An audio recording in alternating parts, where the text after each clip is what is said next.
check, check. Check, check, check, check. Check, check, check, check. Yeah. Welcome to a stream of conscious rap. I'm just making sure the stream is online so I can bring all this back. I got a backpack full of flows and I'm trying to put it all on the floor so y'all can all just unpack that. And there's a lot of it, lots of facts in that. Also some inferences and some syntax that y'all might just have to syntax and find some context clues in it that might just unwrap the whole cracks in your mind, cause I'm just putting it all in context that you can't find anywhere else unless you find the whole hex. I mean, I'm at the apex. Yeah, predator for all these other MCs. I'm gonna come through and settle the score and might even equalize the whole economy. The ecology of it is really settling it and it's set up for sure. And it's a setup, and I'm just wondering, am I set up for more? Am I ever gonna get more? Am I set to be ignored? They just wanna ignore all the things of import that come through the ports, and I'm just opening up these doors of conversations, trying to see if it can happen, cracking open endorphins. And it's adorable how they think that they actually have some refraction or some reflection on the levels of power, but when I'm just sitting back and reflecting, I'm seeing it's just a misuse of reflexes, always putting their passion in the wrong place. But I'm a few paces behind, but the good news is I'm not patient and I'm not replacing my style with anything, cause I'm coming through, might just zoom through like I'm on a spaceship. I'm too honest, they're always gonna just black me out. They got places where they put people who speak like me and it's not spacious. So let me just tell ya, a few rhymes might seem familiar, but I'm coming through and it's gonna tell ya, might titillate or tickle the fucking brain, endorphins that'll come through. Now I'm all of a sudden introducing new things to ya. And it's really just a rare flow, and you might just have to give back all the paraphernalia and the pair of realness. It might impair you, and I mean really it should be clear to you that there's a clearance. These rhymes never on sale, but still it gets clear as the days go on, and I'm just trying to fight through the tears and the tears that really tell me all the things that I would have known was apparent, but it comes in pairs and it comes at terrible times, and I'm hearing, fuck, audio already went out. This shit is so bogus, dude.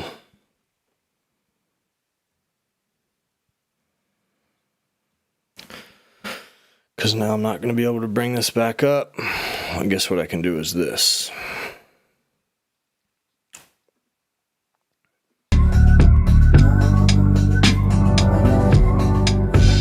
Check, check, check. Can you still fucking hear me out there? Wanna fucking have the beat going down, causing a ruckus. Yeah, and all this shit that I'm just shoveling, trying to get them to understand why we can't take this. Yeah, too many places I can take this, and it's ruckus. The applause that I'm getting from the basement. And it wouldn't be too hard to tank this, but I'm sure that they just need to find this thankless job and find a way to rewrite this. Like there's just spices and schemes that are always coming across my plate. Not sure what I should call this, or if there's any direction I can call this. I'm not sure what they call this. If anybody discovered this or uncovered this, it's uncoveted, but really there's enough of this. And there's nothing less than the sickness, and I must confess, I'm feeling like I'm getting to the end of my rope. My wit is kind of thin and it's kind of split.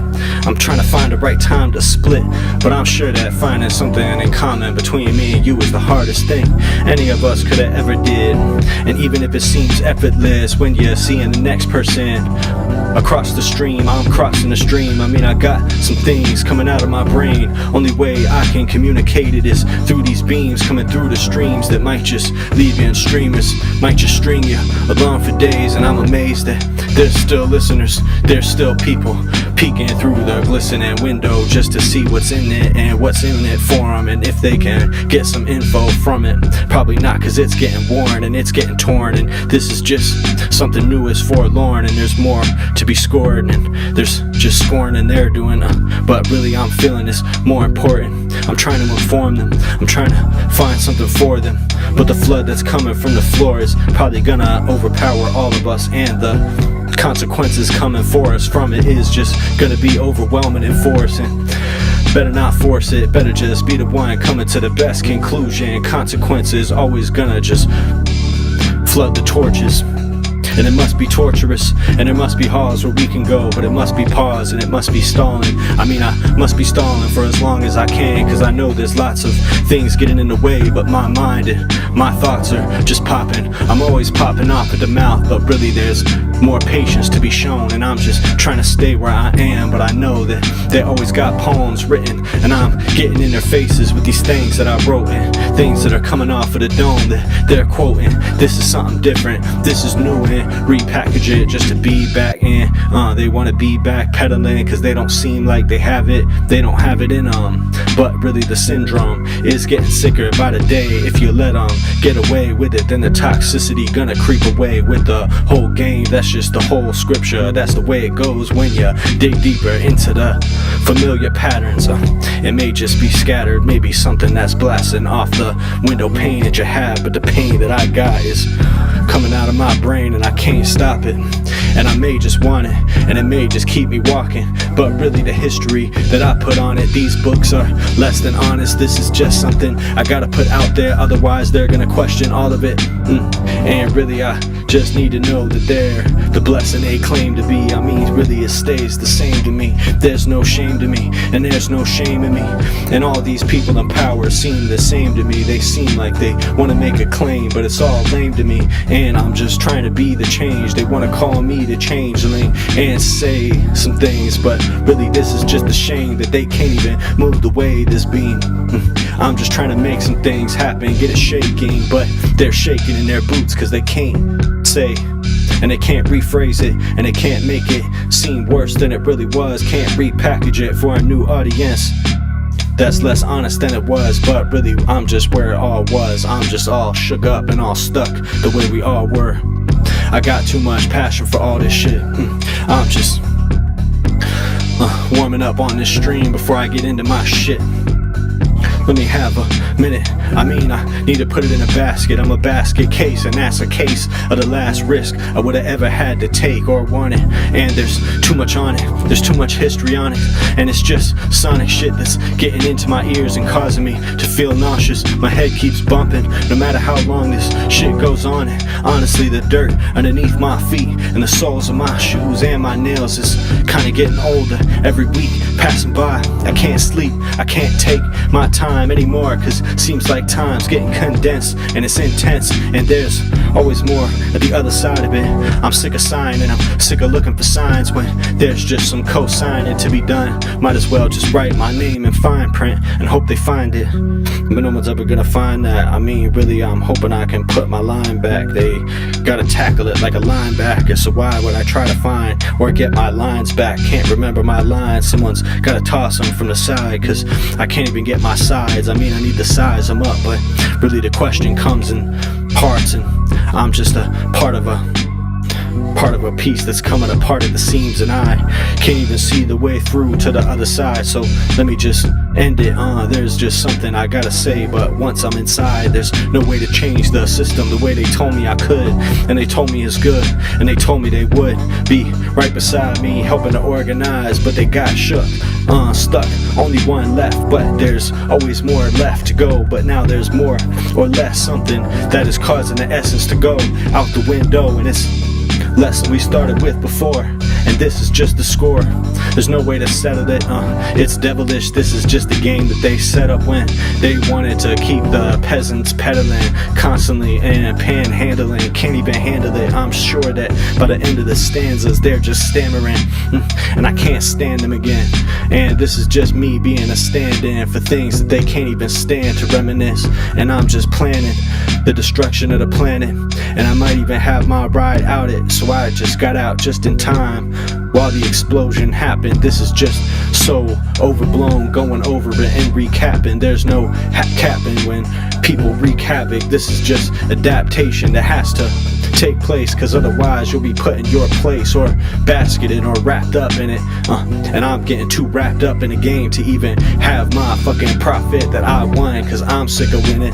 I've got so many things that I'm sick of thinking, that just keep swirling around in my mind and won't stop sticking. And I'm trying to stick to the plot, stick to the plan, but this is just a flash in the pan that they can't possibly plan, or can't pan it when it hits the fucking market, cause there's lots to be said about it, there's a lot to say in it, but people who got the comprehension can't stand it, so why plan it? There's always something else to be saying about my planet, but as far as I'm concerned, I can barely keep my hands in it. Alright, let's take a break for a sec. Alien Sebastian Moscada.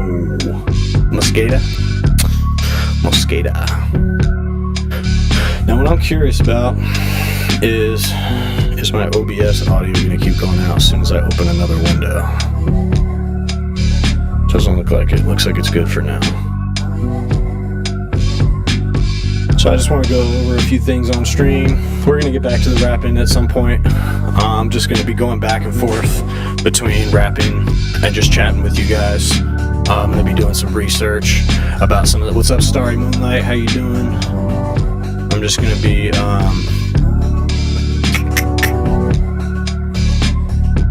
trying to... Gotta figure out where the screen was. What you doing? I'm just here chatting. I was freestyling a second ago. I'll get back to that later. But I'm just gonna do some research, chat with you guys for a little bit. Let me turn this music down.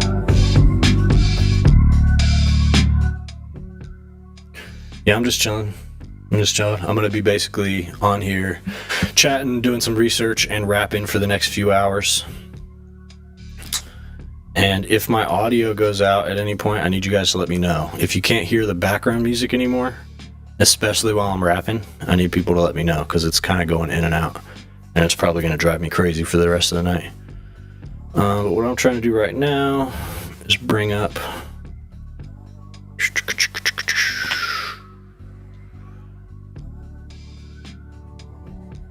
Starry Moonlight, do I recognize you? Have you been in chat before, or are you new?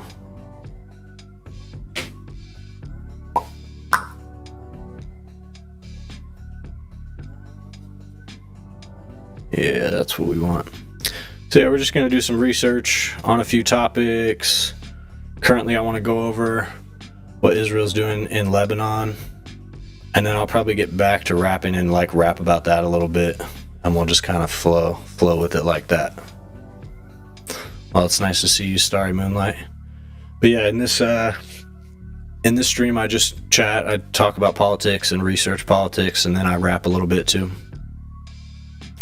We are going to be talking about Israel and Lebanon, because currently, essentially what's happening is that Israel has kind of a separate conflict going on with Lebanon that's less connected to what America's goals are in Iran. So America's first and foremost goals seem to be to do whatever Israel wants, but we are less so going along with their goals in Lebanon, which are essentially just kind of an extension of the genocide they were already doing in Gaza, trying to clear people out in southern Lebanon so that they can essentially expand the project of, greater Israel. So that's what they're doing currently now under the cover of the US and the war with Iran, and the sort of leverage play that is now at the center of that, where, they're arguing over the Strait of Hormuz, whatever, and that essentially has created the distraction that allows Israel to pursue its goals, having nothing to do with America, in southern Lebanon. So they're bombing people, 14 people, wounded 37. These are civilians in a lot of cases they're talking about. Warned residents to leave 7 towns. And there was a buffer zone it occupied before a ceasefire that has failed to fully halt hostilities. So Israel was already maintaining a buffer zone within Lebanon that existed before the ceasefire, but as Israel always does, they have continued firing at citizens and military targets in Lebanon. So essentially just continuing the military operation despite the ceasefire. Let me see. So yeah, Lebanese armed group Hezbollah was violating the ceasefire and that Israel would act against it. So they blamed Israel first. Or they blamed Hezbollah first for saying they're violating the ceasefire, even though it's always Israel. Israel always violates these fucking ceasefires. They seem to mean nothing. It just seems like Israel feels like a ceasefire, they can just keep doing what they were already doing. Like they don't really have to stop. Because for Israel, their justification, they depend on a very narrow and specific set of justifications for what they're doing military-wise in all cases. It's always like, we had to take out this specific leader, or this was, an imminent threat, some kind of terrorist operation that was an imminent threat, and also they were embedded within the civilian population. So the only way for us to stop this imminent threat or get this specific person that we wanted to get, who is a terrorist, is to bomb a hospital or a school. That is Israel's propaganda strategy. And so truthfully, they can keep doing that while there's a ceasefire. They might have to be a little bit more targeted about it, but as long as they have the ability to service that propaganda, to get that propaganda out there about what it is, why they had to do this thing that they're doing, then it won't actually be a threat to the ceasefire, because they're able to get to market first for their justification for it. And that's how they're able to make the claim that Hezbollah has broken the ceasefire first. How do we know that's true? How do you know which part's true? What I said? You don't necessarily. I'm just giving my opinion, but I'm, doing it as I go over this information.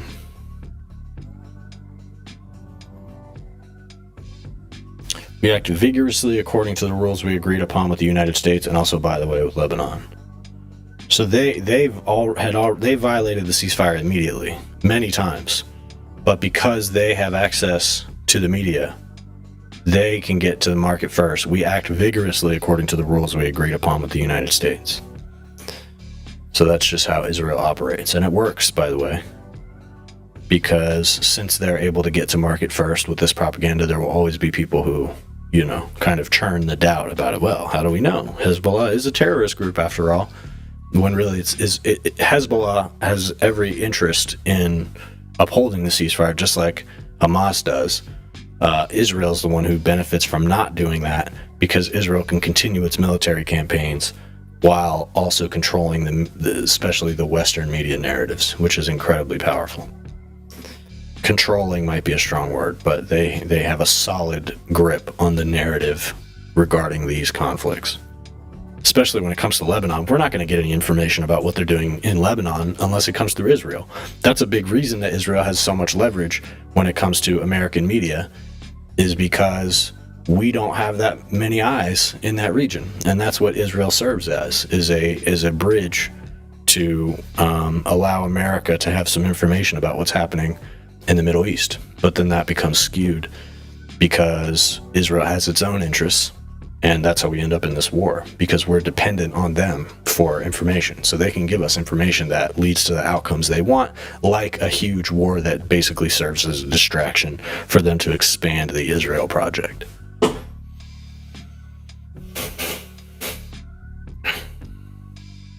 Ceasefire violations. Hezbollah said it would not cease its attack on Israeli troops inside Lebanon and on towns in northern Israel as long as Israel continued its ceasefire violations. Iran-backed group added in a statement that it would not wait for diplomacy. Proven ineffective. Lebanese authorities that had failed to protect the country. Hezbollah said it had attacked Israeli troops inside Lebanon, as well as the rescue force that came to evacuate them. The Israeli military said 1 soldier was killed and 6 more were wounded. The Israeli military said it had intercepted 3 drones before they crossed into Israeli territory. U.S. mediated ceasefire.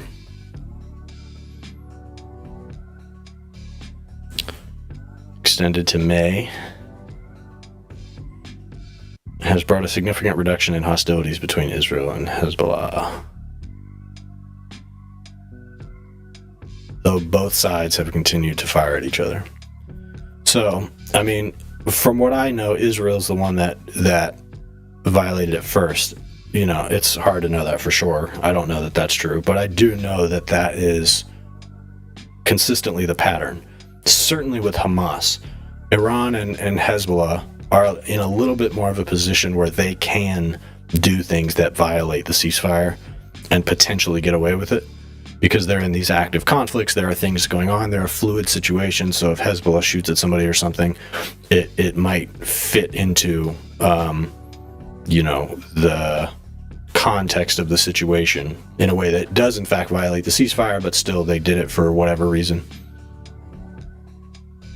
But the pattern with Israel is them not respecting these ceasefires at all. I can't think of a single example where there was an existing ceasefire that was broken by the party other than Israel first. You could say with Hamas on October 7th because there was a ceasefire in place, but again, Israel was actively continuing to do what it does in the region anyway. They were killing people, they were shooting people, and the oppression was continuing.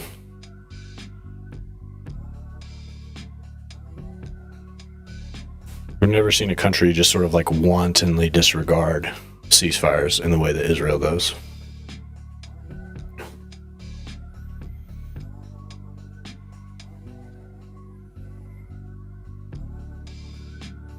This is the Financial Times. The Financial Times is low-key badass.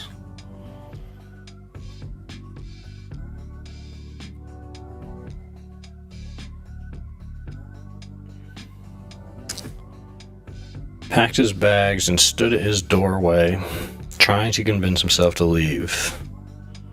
Members of Lebanon's Christian minority had fled to Beirut. He'd do it again despite the hardship, he told himself, gathering some clothes and poetry books while his wife fretted over which family photographs would make it north.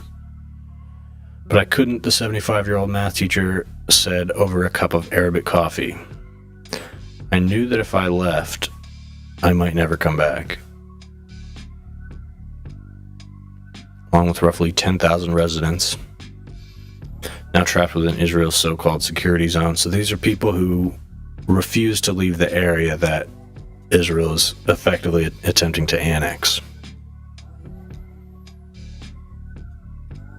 Dozens of mostly depopulated Shia Muslim villages where Israel's military was locked in fierce conflict with Hezbollah.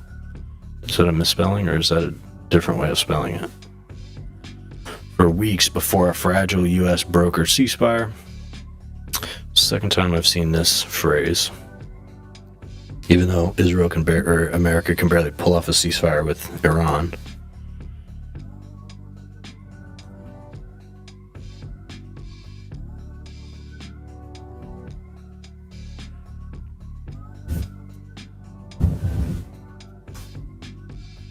Check.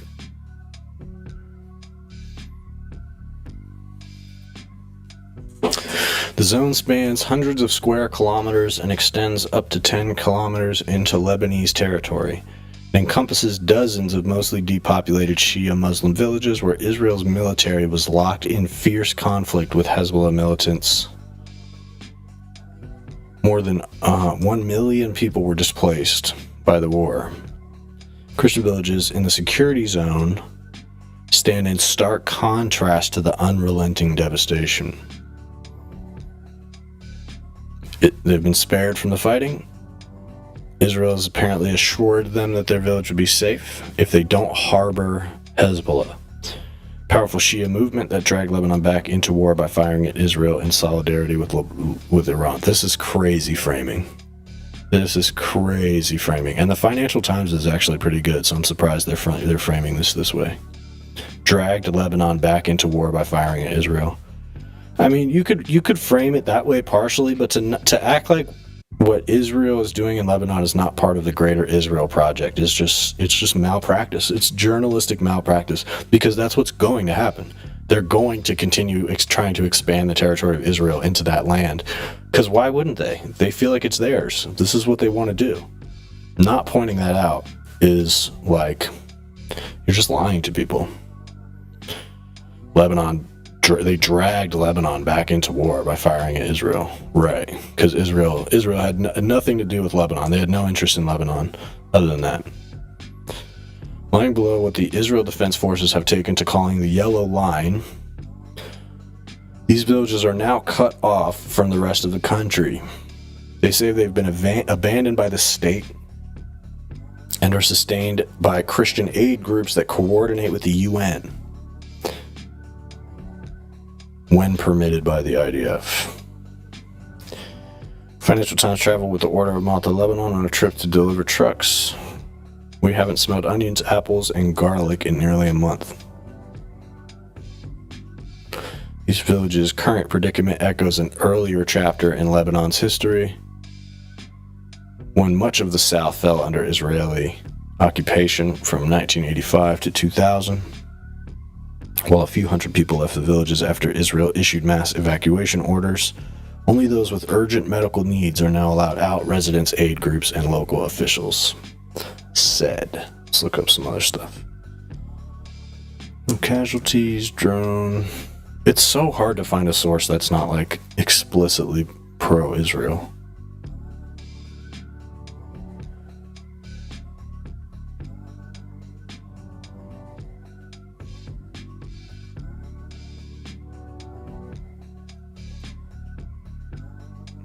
Where we at in chat, y'all? Who's in the chat?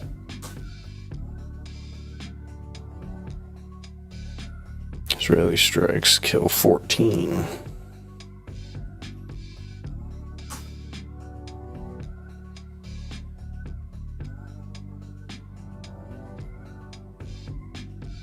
They're finally saying this part straightforwardly. And the reason they're doing this, they weren't doing this about Gaza. They weren't saying Israel kills this many people, Israeli strikes kill this many people. And the reason they weren't is because in that case, Israel was killing civilians, by and large. So for the news to print it that way would be implicating them directly. And they just know on an editorial level that either they have, certain ties and financial ties that make them not want to do that, or they just know that they'll get so much pushback. Like the ADL would be on their ass if they said this about like children in Gaza. They would call them anti-Semites, etc.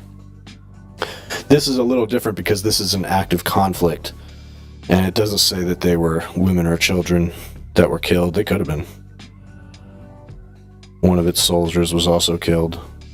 So it's a little bit more, they can get away with saying Israel strikes kill 14 because it's more in the context of an actual conflict. In other words, it's like actual legitimate warfare and not war crimes like what Israel was doing in Gaza, just bombing and killing as many people as possible. Hezbollah's violations are dismantling the ceasefire. Biggest liar in the world told a cabinet meeting on Sunday. Hezbollah said it would not cease its attacks on Israeli troops as long as Israel continues ceasefire violations. I want more information about that. The Iran-backed group added in a statement, proven ineffective. Iran-backed. How come they never call Israel the U.S.-backed? Israeli troops are operating inside what they have labeled a yellow line. This is kind of just a reprint of what I was reading before. The Israeli military telling residents to leave 7 towns. Yeah, this is a lot of what was already in there. The towns are north of the Litani River and the zone in southern Lebanon occupied by Israeli troops. The military said it struck Hezbollah fighters, rocket launchers, and weapons depot. Hezbollah said it had attacked Israeli troops inside Lebanon that came to evacuate them. The Israeli military said 1 soldier was killed. So that's the one they were talking about before. The Israeli military said it had intercepted 3 drones before they crossed into Israeli military territory on Sunday after sirens sounded in northern Israel. Interesting.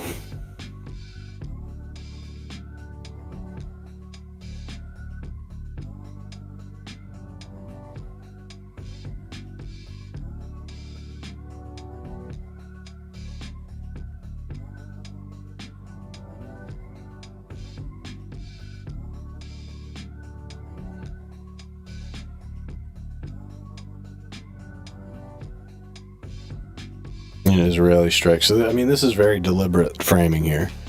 Acting like Israel and Hezbollah were literally already at war when the Iran thing happened. And I just don't even know if I believe this. Firing rockets at Israel to avenge the death of Iran's supreme leader, Ali Khamenei. I don't think that's true. But what it does is it removes... What this assumes is that Israel at no point was attacking Hezbollah. That Israel and Hezbollah were not at war, which is simply not true. They were already at war. So, but by saying that they fired rockets into Israel to avenge the death of Ali Khamenei, that is framing it. It's almost like when they say that October 7th was like out of nowhere. That was just a thing that happened that suddenly Hamas tried to do, rather than contextualizing it. They're kind of doing the same thing here. But to be fair, they could be getting this from somewhere, but it seems that's just not true. It's not properly contextualizing Hezbollah's interest in fighting with Israel. To say that they're just doing it to avenge the leader of Iran makes no sense, although it could have been part of it. I would believe it if they said that at some point. Toll includes 277 women, 177 children. Ministry does not otherwise distinguish between militants and civilians.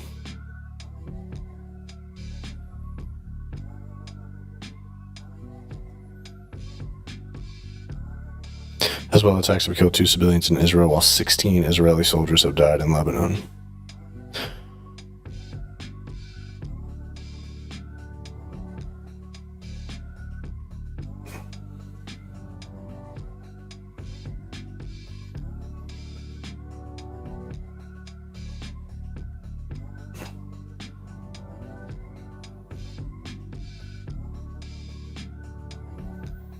Amid ceasefire.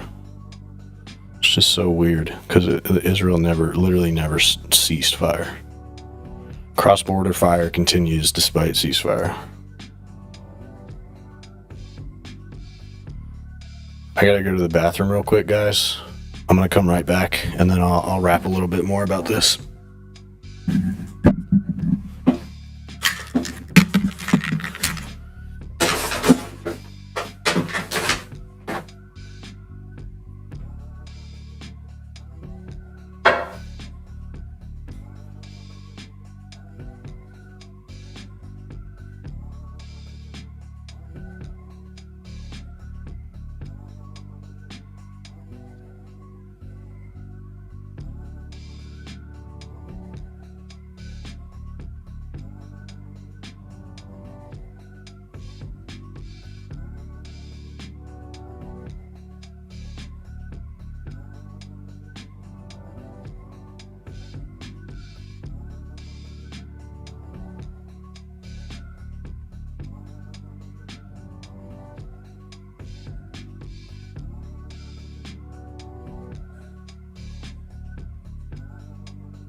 I'm back. Big, beautiful, wet president. Hopefully dry ballroom will be built complete with a beautiful Hitler bunker, which won't be dry. That will not be dry, at least not for long. But any room that the big wet president is not going to remain dry for long. Alright, I actually want to read a little bit more before I start rapping. Let me check on what's going on with Iran. I think I have a sense.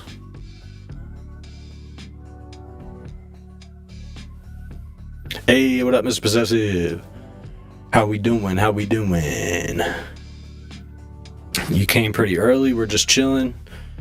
Not a lot going on yet. I was just doing some reading on Israel and Hezbollah in Lebanon and the current situation there.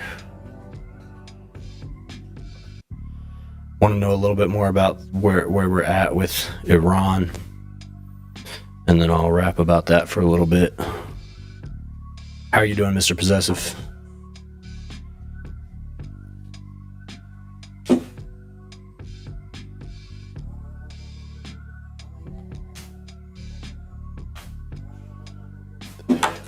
I'm good. I'm just chilling. Had a pretty good weekend. Amira's new cat is in heat, so that's annoying. We got to deal with that. What's up, Emily? She got passed off, this cat, by somebody else who was going on vacation for a couple days, but then like that person's life just like totally fell apart. She lost her apartment, lost her car, lost her job, all of this in LA. So she just like was never able to take the cat back, which is fine for Amira because Amira fell in love with the cat and didn't want to give her back.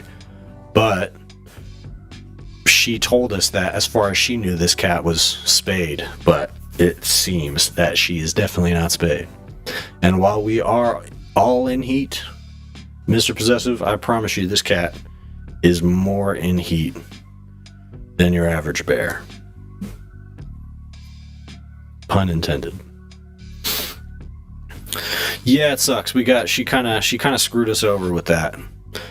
And so now she's in a position where it's like, well, she could say, hey, you have to help me pay for this because you didn't tell me that you were giving me a cat that is unspayed. But then also she kind of doesn't want this girl to have any claim to the cat anymore, you know?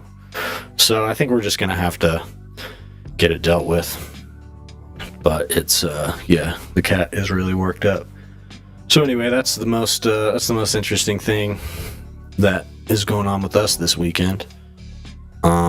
But other than that, I'm good. I'm enjoying doing these streams later because it's so much more relaxed, you know? Like when I was doing the streams on Friday, it was like my whole day. I was spending my whole day preparing for the stream. What's up, Chris? Yeah. And you know, this is just a little bit chiller. So I was able to spend my Sunday just kind of chilling, and then, you know, made a couple beats.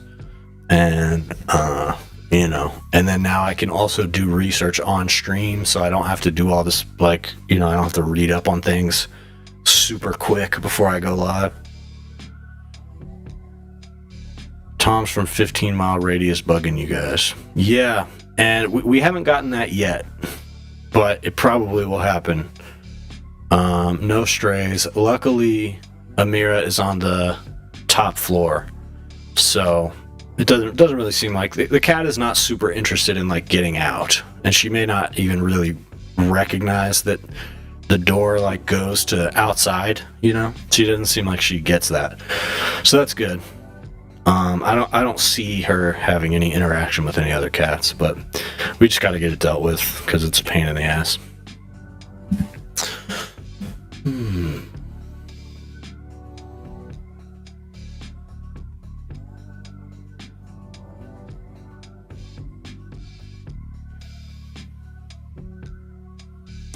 Then we need to discuss closed-door negotiations. So essentially the situation here is that Iran is in enough of a position to want to end the war that they're offering to negotiate, but they don't feel like they have to give up nuclear power. So they're willing to give up the Strait of Hormuz, but they do not want to negotiate about a nuclear program. probably because they don't want that to be tied to whatever agreement gets made in the short term with the U.S., because they know that that will not be a very stable agreement. She wasn't fixing, she'd also go and heat. Worse after she fed. Worse after she fed, like after she ate?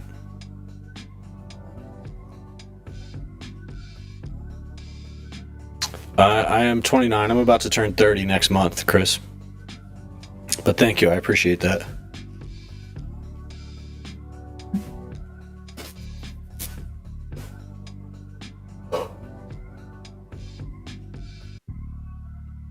Good opportunity for us to consult with our Russian friends about the developments that have occurred.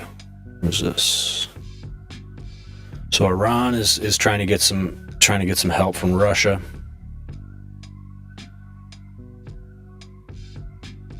Found it to be worse after she ate. The good thing about Amira's cat is that it doesn't seem to be lacking in appetite, which is a symptom for cats in heat sometimes, so that's a good thing.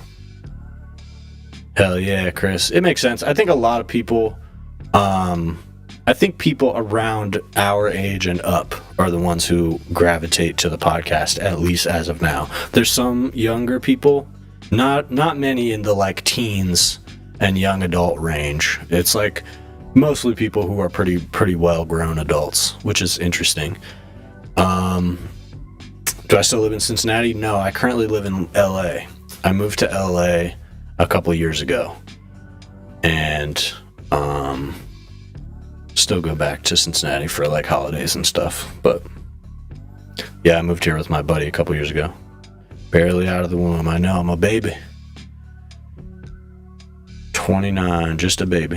He was just a kid.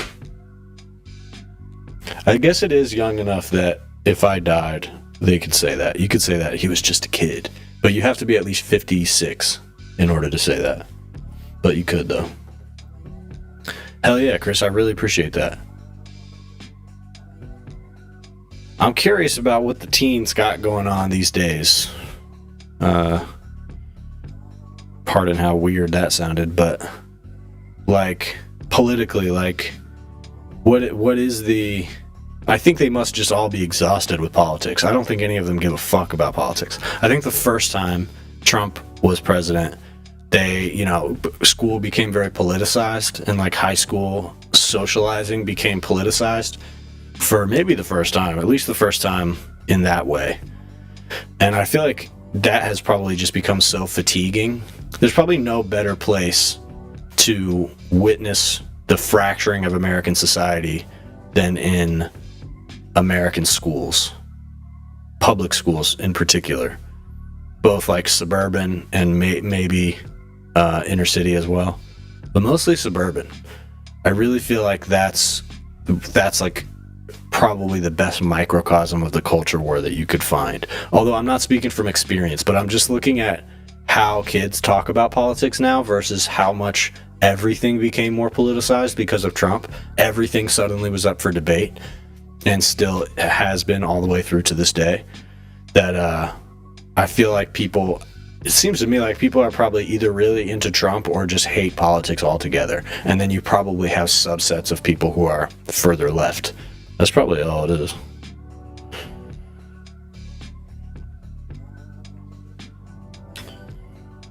Yeah, I have seen that. I have seen like, man, these prices are so high because of Trump. It's like, yeah, bro, what did you think was going to happen?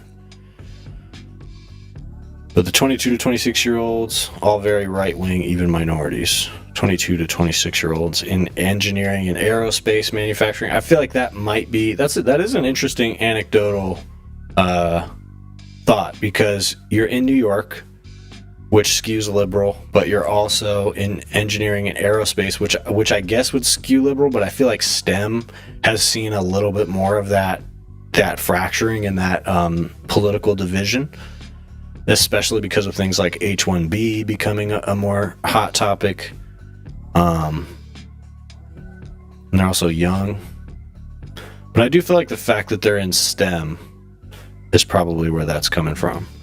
And probably, I think a lot of those people who are going the STEM way in college are not getting They're not like getting humanities educations anymore. It used to be that anybody with an engineering degree had a decent sense of the humanities, but I don't think that's true anymore. Oh, Long Island, NY. Well, that makes more sense. But yeah, I think our generation is like particularly the whole like Bernie style progressivism that is both imaginative but progressive at the same time. That is very much like, that defines our generation. The younger generation has not grasped onto that yet, and that's part of our job, is to reach them with that, so that there's a new generation of leftists, and that's why I'm interested in how to reach them. But you can't purposely try to reach teenagers, because then they'll never ever listen to you. So you just have to not care. You just have to be cool, is really, And I guess you have to be a looks maxer. If you smash your face with a hammer, I think they will start watching you. George Santos, did he come from Long Island? I didn't even know that somehow.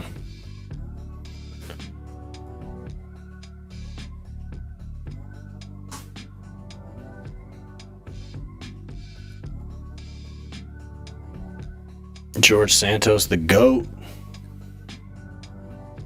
I remember that interview he did with Z-Way. Or Z-Way? It's Z-Way, right?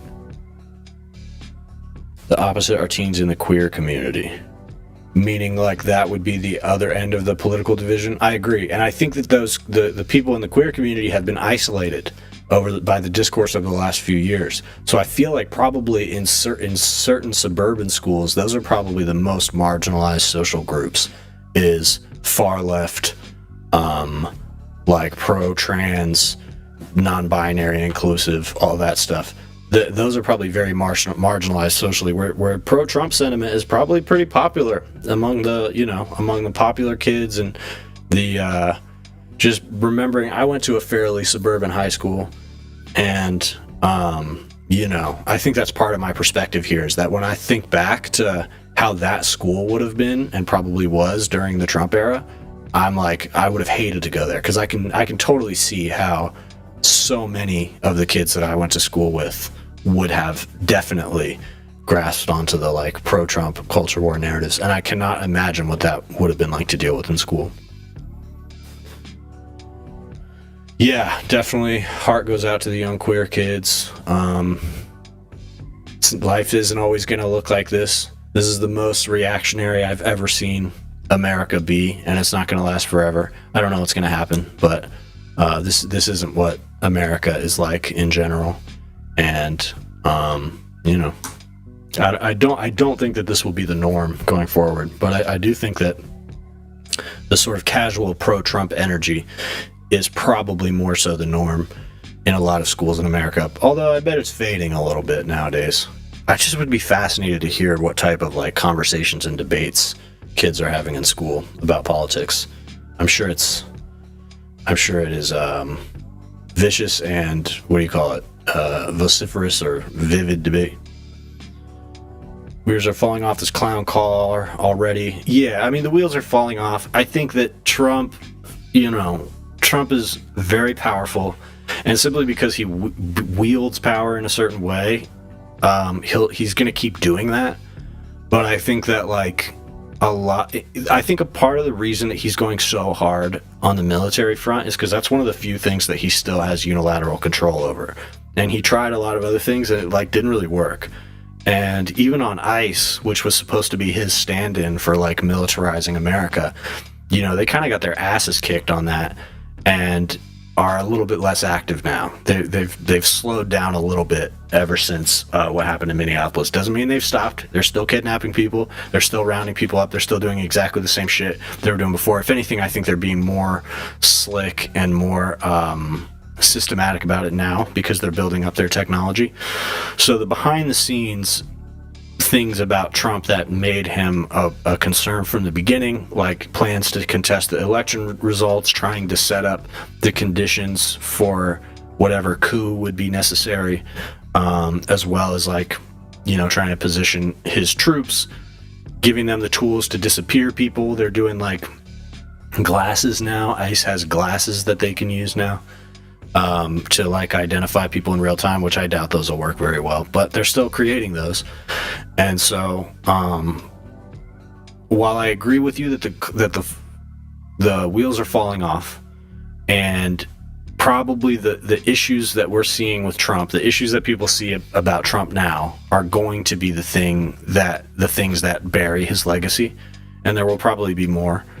But I also think we're not out of the woods, and only a very, very strong, sweeping victory of Democrats in the midterms is really going to put the nail in the coffin. Because if Trump, if we only win the House and not the Senate, or there's some kind of conditions where Trump is able to keep wiggling through, then we're not going to see much change. And a lot of these people that are criticizing Trump now are just going to take the first opportunity to keep caping for him. They only are starting to panic because Trump is a little bit less politically advantageous, but he's still very powerful until something happens meaningfully in government that challenges that power. And it's possible that Democrats winning won't even do that. It's even decently likely that Democrats winning is not going to change the dynamic of how much power Trump has. But teachers are the safety line for marginalized kids. Yeah, I'm sure they are. I'm sure teachers in public suburban schools are like doing fucking God's work. I'm sure some of them are also just as awful as anybody could be.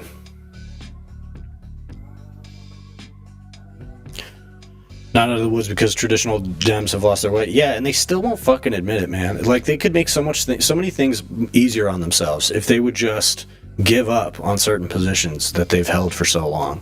But it's, they're captured by very powerful, very wealthy interests, and so it makes it, they just are still clinging to that. So like, those people have to lose, and I am concerned that too many of those people are going to remain in power throughout this next midterm election, which will make it hard for anything to change. If this can be a real sweep where not only we get Democratic control of the House and Senate, but we get some real personalities and politicians in there that are not connected to like corporate property, that's the only way that this is gonna like wrap itself up. Other than that, it's just all these problems that we keep seeing are going to keep going because something has to change politically. So that's what I'm hoping to see on the Democratic side. It's like a big change in energy akin to what happened with Trump, because that's the only thing. Like, there's a lot of Democrats that just want to kind of moderate and go back to normal. And while I think Democrats do understand, a lot of Democrats, even the establishment types, understand that like going back to normal isn't going to work, they don't get why. They don't know what it is that isn't going to work. And so they are going to try to force it. And they're never going to stop. Even if they lose bad and progressives get swept into power in the midterms, they're still going to keep whining and bitching. And there's probably going to be enough of them in power that they will be able to do so meaningfully. That's just probably what's going to happen. Get a centrist in 28 who says we have to let everything go and move on. Yeah, exactly. Someone who's going to let them get away with it. Yeah. And 2028 is a different story. There's a lot of time there, but these midterms are really, really important because the layout of who comes into power after these midterms is going to make all the difference in terms of like what actually happens. Because there's a lot of Dems, centrist Democrats, who think that the answer is to like be like, hey, we got to listen to these guys, like we gotta understand why Trump was so popular. And I think they do, but they also have to recognize that like there needs to be severe consequences for this style of politics. Legitimizing Trump in any way is going to, it's a non-starter for me personally. So I think a lot of the country feels that way, but there's a lot of Democrats who are attached to the idea of winning like Republicans back over. And so, or like all these people who've lost their way and voted for Trump, they didn't lose their way, dude. And like the ones who got tricked,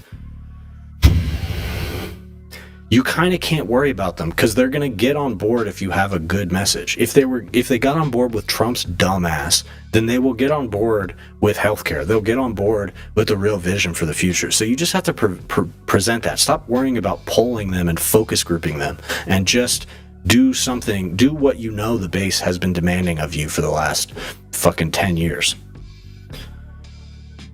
Everything, if we don't gain control, we're done. I don't even know if we're done. Yeah, I mean, largely, yeah. If they're allowed to continue working the levers of power through the next presidential election, then we're pretty cooked. But in a way, every election defines everything in the way that you're saying. So it will be interesting. That's part of the problem, right? Is that every time this election comes around, it's the most important election. And so ever since we got Trump, that they've been able to rely on that steadily. This is the most important election, so you just have to vote for Democrats. And so those conditions are not super favorable to getting the more progressive outcomes that we want.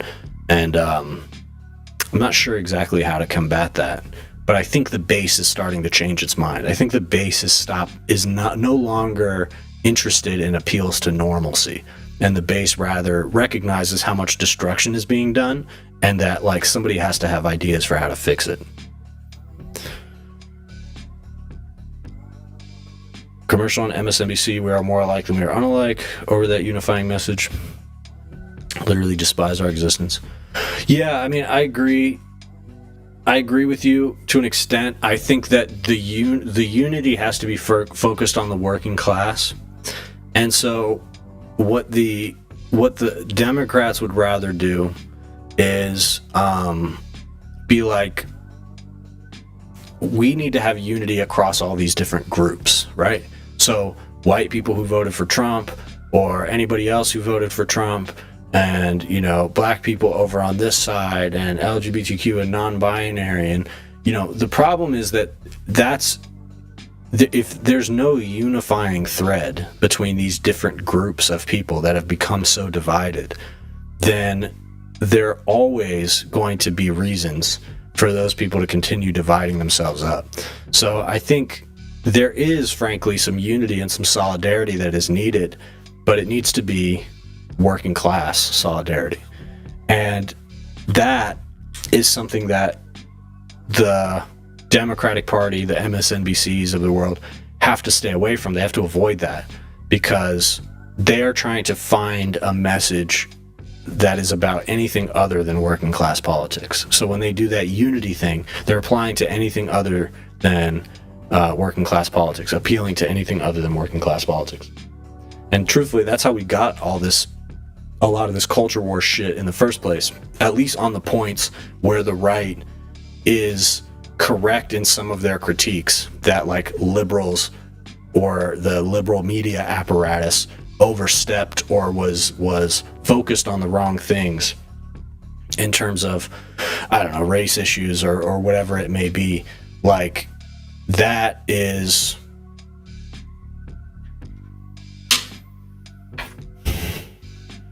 because those liberal media apparatuses have to point away from class, and so they point towards different types of in-groups and out-groups. And so I think that is what needs to be dropped. And doesn't mean that we don't advocate for minority groups continuously or advocate for those types of intersectionality, but it's just true that focusing on the intersectionality and the groups has alienated a lot of people. And I think the only way to win that ground back is not to say like, oh, sorry white people, sorry straight people, we didn't mean to alienate you, don't worry, we're gonna push them back in the closet, don't worry about that. Instead of doing that, you have to be the party that is appealing to working class values, because that is the group that any kind of person that you point out, if they don't fall into that group, they at least can relate to it. So that's what I think prevents the more liberal media apparatuses from ever addressing that. And it's not so much that we shouldn't embrace unity, it's that we should embrace false unity. We should reject false unity, because if we embrace this unity that ignores class and capitalism, we're going to end up right. Truthfully, that was the compromise of the Obama administration, and that is what got us Donald Trump. If you look at it through a certain lens. That's not the only way to look at it, but I think more people on the left should look at it that way more often, because that's certainly how the right looks at it. The right looks at it like Obama and the liberals stepped in and, you know, made everything woke and made everything about black and gay, and there was no room for any other conversation. And while it is racist and homophobic and transphobic, the way they obsess over those things and the narratives they've created to combat it, they also, it is true that it wouldn't be as easy for them to tear the fabric of society apart if there was a real working class message in place rather than the, what do you call it, identity politics.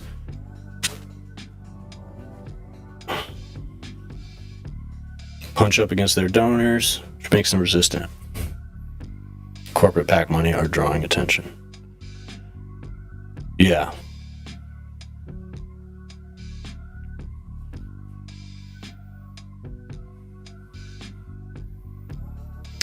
All right, I'm gonna rap a little bit more.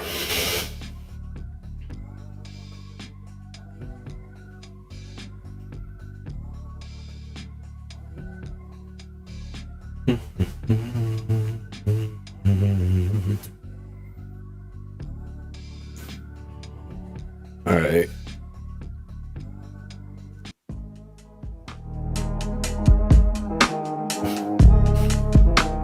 Yeah.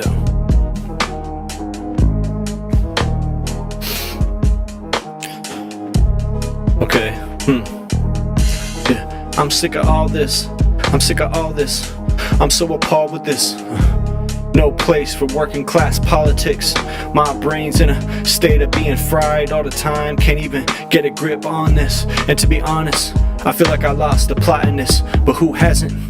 And who has a grip on their own brain? Cause it's such a hazard. Info hazards everywhere you look, all the same. Every path you go down gon' take you all the same way. Gon' end up not a penny in your pocket, and your shit fried all day. Can't take it out, can't put it back in. I mean, I'm thinking all these things, they got me moving on the back end. Then at the same time, got bombs dropping on the back end on any children that we can find, women or civilians, doesn't matter, long as they add to the leverage. Put it all added up in a pie, that's pie in the sky, just like drones that fly by. And it's different than a drive-by when there's no one driving it. I mean, what is driving this machine? It's something besides an eye in it, and I'm sure that keeping my eye on it is something that might be ionic. I'm turning my body into a bionic Antifa super soldier just to fight all these supersonic flying obstacles in front of my eyes. Cause I got a trick up my sleeve. Not sure if this apology that they wanna be speaking to me is gonna get across the map. Might catch a fucking fist to the jaw and cheek. Might be jarring. In fact, the last time I left it all on the fucking floor this week. They gotta read deeper into it. This is something you can't intuit. There is more to every story that you see. You just need the lenses to look through it. I need to graze this and grip through it. I mean, I opened up the book just to flip through it. I might flip, my brain just might trick you, and it might be just a vision you weren't expecting to see. Imagery that flips your brain. Kids ripped in 3, still going on to this day. Now it's just to the Lebanese, finish their job in Gaza. Gotta keep going with the destruction, dropping bombs on any target they want, and wanton destruction, killing anybody in their path. Greater Israel project, a real goal, real job that they got, and all they need is to distract the US with Iran and the Strait of Hormuz. Probably knew behind the scenes in all those war rooms exactly what Iran would do when it comes to dropping bombs. US dropping bombs on them too, knowing that they would close that off, and we would have to deal with it for a few weeks, if not months, if not years. But Israel doesn't give a fuck, it's got no fears. All they gotta do is expand into Lebanese territory and drop their yellow line in the sand and say that's where you can't stand. And if there's anybody who can't stand it or doesn't wanna ditch their land, then they're gonna get the other end of the stick, the brandish of it. They might just get branded, and that's just how this whole fucking conflict has gone, and the planet is still turning. and it's still disturbing. But this discursion into war crimes probably changed so many people's minds forever, and it's not even the worst of it. It's gonna get worse when this ceasefire doesn't hold on either end. Currently trying to negotiate over nuclear power. Iran doesn't want to give up their hand, cause why would they? Why would they make a negotiation plan with us and people who've lied to their faces over and over again? You can't trust, hide their hand throwing stones while you can't even catch a glimpse. And that's just what we specialize in, especially Israel letting it fly in. And doesn't matter if a Lebanese child is caught in the crossfire again, or Gaza in. Matter of fact, we barely even talk about them, cause that's not the focus of Israel's plan in Lebanon. And they just wanna get us focused on the economics of going to war with Iran so they can expand their Israel project under the cover of the news media wanting to cover Trump's insane antics. And they can count on it. And matter of fact, that's how they played their hand, is to get the madman in the White House wound up so he would just wind up saying some dumb shit that got everyone mad at him and stuck in a quagmire for months that he just can't seem to get out of. And trust, this was always something that we weren't gonna get shit out of, and we're just gonna put more into the pot, probably gonna end up subsidizing Israel's military with our tax dollars. Can't pay for their own healthcare or their own soldiers. What can they do other than get us to bomb children for them too, while they go on a new discursion that has no justification? But if you check the news, they're still painting the Israel narrative too. They never break away from it, can't even take space from it. I'm just trying to take my place in it. I'm sick of being complacent with it. But it seems like the electorate of America is shifting so rapidly. Israel knows that they have to be changing their direction before the next election. They know that they're on borrowed time when it comes to the aid that they're getting from America, so they've got to make some changes and some suggestions. Yeah, and if they don't, then they're gonna get cut off by the end of it. Gotta make sure they get a lot done trying to set up camp in Lebanon so that when the Democrats come, they can't be clipping away at their aid that they're getting. And matter of fact, it's not even likely that Democrats are gonna be that willing to be chipping away at the aid that Israel's getting. Although they might try it, because influence that Israel has in the Democratic Party is waning. And I find it kind of funny, in both parties in America, support for Israel is waning by the day. And that's the downside of duopoly, ain't it? Supposed to be able to control the conversation, but when the consensus is too strong, then you can't even stop the momentum, can you? Things are gonna go in that way. It might even get split open underneath the earth like a canyon. And damned if I wasn't damned to it. And I can't even stand the things they say about it. They can't even stand for it. They wanna act like they're standing up to Israel, but have nothing but stammering to offer, talking about Netanyahu and how he's responsible for all of it, and like it's not the greater Israel project and apartheid that they want to set down on anyone who's not Jewish in the area, trying to create a Jewish ethno-state just so they can be airing out anyone that they think is not following or taking proper care to respect their territory in the Middle Eastern region they believe is theirs, cause it was written in the Bible or some bullshit Old Testament turned into the Talmud, and that's just where they got their permission from God to go after all the children in any other region that they believe is theirs. Doesn't matter, cause the justification comes from the news printed behind them. They're always gonna have cover in American media, don't even worry about it. Yeah, like that I'm just some dude, normal dude, justice for all us. Yeah, I'm just some fool, rapping on stream, doing what I must do. Justice for the normal people of America. We're trying to find some new things to run through and some new clues that they must find to be on top of the news, cause the news just must lie. It's just destruction coming, but there's some things in my eye I can't trust. The narrative spun around me, might get spin around me. This shit is spit they can't even get their grip around, cause it's too confusing. Might fly in the face of anything that they thought was unintrusive and unobstructive.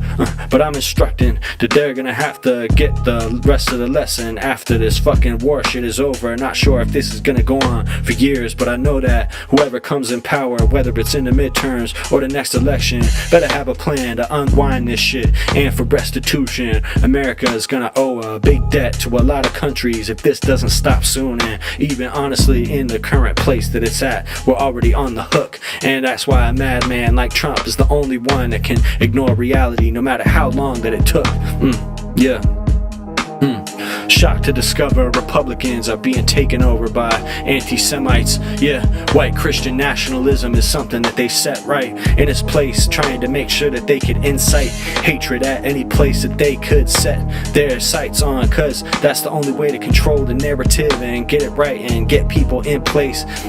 And that insight is exactly what led to Elon Musk standing on stage doing a Sig Heil in front of the world's might. And they had to demur on that and say, let's calm down, it's not right to jump to conclusion. Obviously Elon Musk is not a Nazi, cause that would be confusing to our whole Israel project. Netanyahu said that Elon Musk is not an enemy, he's a friend. I wonder why is that? Cause he controls the media apparatus that they need to get their hands on. And in fact, having a good relationship there has actually been a good liaison for them, and it's gotten them way farther, and it's helped them dial in their narrative structure. But even X is not a very pro-Israel place for them to be laying their compuncture, but the anti-Muslim narrative's always gonna take space over any type of anti-Semitism, and eventually I expect that on the right that's gonna take back over in popularity and allow them to skate away from the anti-Israel shit and not constantly have to be debating it. And Tucker Carlson probably gonna get buried in the reactionary propaganda that he helped and is partially married to, and that will be the thing that does him in to the very end. Yeah. Pray we even get a midterm. Yeah, there's gonna be a midterm elections. I don't know if anything's gonna happen after that, or like it's gonna be wild after that for sure. That's what I know. But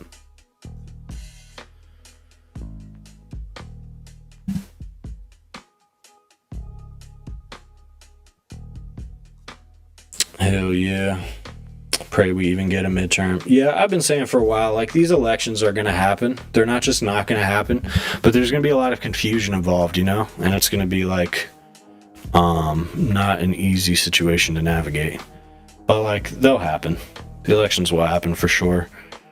And especially if they're not able to prevent somebody else from coming to power in the midterms. Like, if they're not able to prevent a sweep in the midterms, then they're cooked. So they're probably going to use all their resources to do that.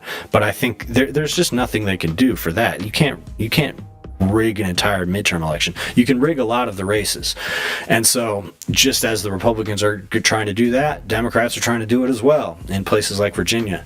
So I don't know. I mean, they're not, Democrats are in somewhat of an advantageous position, but you know, there is always the possibility that Republicans are going to find some way to rig it and then just be like, well, Democrats were trying to, you know, gerrymander. So, yeah, what do we think? Do we think Trump's going to invade Cuba? I'm not sure that I think he's going to invade Cuba, because this whole shit has not gone, this has not gone the way he thought it would. You know what I mean? So, like, I think the whole bravado on Cuba kind of depended on him feeling pretty confident about where he was at and like where all this stuff was at. So I think he'll probably still do it, and I think it was mostly like bravado to get Cuba to try to get Cuba to negotiate or something. But I don't know, man. I don't know. I think the plan was to be done with Iran in like 2 weeks and then move on to Cuba. So the fact that it just is different now. Like, what's Trump going to do? He's going to lose a war in Iran and then send us to Cuba? I mean, he could. It'd be easier to do something Maduro style in Cuba than it is in Iran. So that's at least what he had his sights set on. But yeah, I mean, I think this Iran shit is really I really think it threw a wrench in that. I wouldn't be surprised if Trump has suggested doing the Cuba thing already in the past few weeks, and his military people said, like, we can't do that. We can't focus attention on that right now. That's what I picture happening behind the scenes. Do I think he staged the event at the Correspondents' Dinner? No, but that's what I'm going to get into next. I guess I don't have a super firm opinion on that. I don't think he staged it, but I don't know, because the whole ballroom thing is so obvious. But honestly, I guess rather than rather than defaulting to the position that it was staged, I feel like I default to the position that they used something that happened to justify the narrative of the ballroom. So it's not impossible that they would stage it. And that's about what it would look like. I mean, nothing really happened. It was a fucking clown show. And I guess one thing that has happened with in the other cases that made it seem less like a false flag was that the shooter was basically pro-Trump. Like the one that, in Butler, like Chris said, why would they stage an attack and have the fake shooter be someone who is a registered Republican when they could make it a much more convenient narrative for themselves? When they have control over the narrative, they could just make it whoever they want. So in this case, this guy's a little bit more straight down the middle, what you would expect a shooter to be. But then you would expect them to have like a name like Hassan Piker in the names, in the list of names that this guy liked, because that would give you a target to go after, right? You already have these right-wingers now blaming Hassan Piker for this somehow, just because he's the most popular name in like left-wing media. And, so it just seems to me a little like they would do something more like that if it was a false flag, and rather they probably just immediately jump to the conclusion that we need to use this to justify the ballroom. That's my initial assessment. Doesn't mean I can't be convinced that it was staged, but just in the interest of maintaining a level head. And also, I mean, these guys are fucking idiots, bro. I think it's more likely that they failed and continuously fail to do their job to protect the president, more so than I believe that they're so good at their jobs that they stage a false flag or multiple false flag attacks, successfully. Think it's justification for the ballroom. I don't think Trump staged it. Absolutely believe his crew did. So was Butler. Yeah, but Cloudy, I don't think that his crew could stage something like that and have any reasonable expectation of how Trump would behave. In other words, Trump is so unpredictable that I think it would be a terrible idea to try to stage things and create psyops without his knowledge. Would be like the most destabilizing thing they could do for their own administration. And one of these events could send Trump truly off the deep end, like into like literally no semblance of a rational human being anymore. And Trump's not a very rational human being, but he still has like moments of humanity and like what would you call it? Like he still just seems like he's still able to acknowledge reality. And in a way that honestly, sometimes he's like more mentally, he has more mental acuity than Trump sometimes, or than Biden did sometimes, if we're being really honest, at least in terms of how he speaks. It's not to say that he doesn't say insane things or that like his worldview isn't like incredibly warped, but I'm just saying that like, I do think he's coherent to try something like a false flag attack. Who knows how many of those they've tried? I would assume they've done more stuff like that in other countries than they have in America. And yeah, I think that if you don't think Trump is in on it, then it probably isn't staged, because it doesn't make that much sense to stage something in a way that he's not in on. I would think.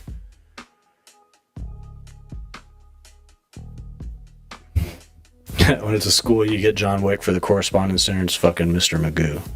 Yeah, and I'm just like, he couldn't get any closer? Like, what was he doing? He was shooting up at the sky? Like, whatever. You got into the building, dude. You clearly had this planned out. You couldn't get a little closer? Yeah, Cloudy, I think we need to be honest about that. But honestly, I'll take it the other way, too. I think Biden I think Biden was aware of what was going on. I think his brain worked for the most part, but I also think that he had moments of incredible fogginess and just moments where he couldn't articulate anything and clearly completely lost his train of thought. So you don't really see that from Trump. You see that he has these long, winding, like he loses his train of thought in that way. But I don't know, man. He still says things sharper than any other president I've heard in my lifetime. That's just a trait that Trump has. And so, I just don't think he's to be underestimated. That means that I do think he could stage an attack on himself. I do think he would do a false flag type thing to justify the ballroom. I think the only way they would do that is if they felt extremely confident that they could get away with it, and I don't know that this is the environment where they would feel that confidence. But the other side of that is maybe they do get away with this stuff way easier than I think. Maybe they're way better at it, and they've pulled off several false flags that nobody caught on to. That did shape the narrative, and so that's why they try something like this. I could buy that. I don't know that I buy all the shootings being false flags, but I could buy that they are more in the routine of doing stuff like that than we would think. I just don't know if it's a good idea to jump to that conclusion, because we shouldn't act like America isn't full of people with guns who are just taking matters into their own hands. That simply is the conditions we live under. Trump would need a concrete train of thought to lose one. He kind of just riffs. That really helped him win popularity a decade ago when he first ran and won. I agree with you mostly, Cloudy. I think that he is relatively coherent sometimes. Staged? Butler was staged? I don't know that I think Butler was staged. Because again, why wouldn't they just make him unquestionably some radical leftist? Like if they were staging it and they wanted to create the narrative that they've been pushing, which is that the left is so violent and the left loves violence, they keep pushing that narrative even when it's not that convenient for them. So what like the shooter doesn't prove that point that well. So what that tells me is that they are opportunistically using any shooting they can to try to justify that point. Whereas if these were false flags attacks, every one of these people would be the perfect example. Even Tyler Robinson, like, if you wanted to create a narrative to go after trans people, just make the shooter a trans person. Why wouldn't they do that? Why is it this weird thing about his roommate and we don't really know and he used to be a libertarian? These are inconvenient narratives that to me don't track with a false flag unless the point of the false flag is general confusion and not some type of pro right-wing narrative. So to me, that's where that's why I don't quite go with that. But I certainly understand the impulse to say Butler was staged. I just don't think that. Is that why they haven't released the files on the Kennedy assassination with Trump? Maybe. That's a good point. That is the reason they don't release stuff like that, because they don't want people to know too much about their methods. So that is possible. It's possible that they're doing stuff like that regularly. Thank you, Chris. I saw a point recently about Butler that if it was real, why didn't they rush Trump? Why did they let him stand around in open air for a photo op? Weird. Well, at that point, the guy had already been killed. So what happened was the shots were fired. The weird thing was that the guy was able to get on the roof and pop the shots off because he got past cops. Essentially, the duty of watching those roofs and those buildings was passed on to the local police. They didn't do their job. One guy even climbed up onto the roof, saw the shooter, got a gun pointed at him, and then climbed back down. A police officer that happened to. Then Trump got shot at. So when Trump got shot at, the Secret Service rushed in, they pressed him down, they had him on the ground until they said shooter's dead. Now, they didn't know if there were more shooters, but they knew that they had killed the shooter, so that was when they pulled Trump up, and I think Trump, against their wishes, said, wait, fight. He just wanted to get his shit off. And I think everybody around Trump is just used to dealing with him. I think Trump has a particular way of, insisting on his instincts in moments like that. So it's like, that's not that unbelievable to me that he would stop and refuse to be pulled by them so he could do that, and then they go. And he also said, wait, let me get my shoes. So I don't know. He also ate shit this time. He fell, which is funny. He tried to play that off. But I think that's the best thing about this recent shooting is that we got to watch Trump take an L, which doesn't happen enough. Seems like the kind of guy who's top heavy enough that we should watch him eat it more. But we don't get that enough. Cloudy, I kind of agree with you on that. I don't know if I think Tyler Robinson was the shooter. I kind of agree with you. Yeah, Mr. Possessive. I'm wondering what the end result of that is, right? Like, okay, so if this keeps happening, right? We view the Secret Service as so powerful, so ubiquitous that a person wouldn't even really be able to meaningfully formulate a plan to do something like that without them intervening. So we've now seen multiple attempts where people have gotten pretty fucking far. So that both says to me that, like, you know, it's an indication that you can get further than a lot of people think, but also that they're going to try to tighten security.